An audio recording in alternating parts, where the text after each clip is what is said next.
Yan. So mapagpalang umaga po sa ating lahat. May mahalaga lang akong paalala sa inyo.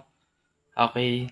Sa mga minamahal kong mga anak dito at mga kapatid, especially na sa mga dito, nanonood sa aking Facebook account na page na to, nasa Tor Arepo Teneto Perarotas, ay ito lamang po ang aking Facebook page, no? Baka mayroon po sa inyo dyan, no? Na mabudol na naman, ng ibang tao dyan na gumagaya-gaya po sa account ko, no? Pinag-iingat ko po kayo kung sino man po ang mga tao, no? Na or ma-replyan ng mga dami account na ito or fake account na gumagaya sa itsura ko, sa page ko, mag-ingat po kayo. Dahil marami ngayon mapagsamantalang mga tao. Ingat kayo. Oo. Tsaka pag ako po ang makakausap nyo is talagang nakaka-video call nyo po ako. Mag-ingat po kayo. Ha? Yung may Facebook account na dyan, na bagong gawa na fake account, no?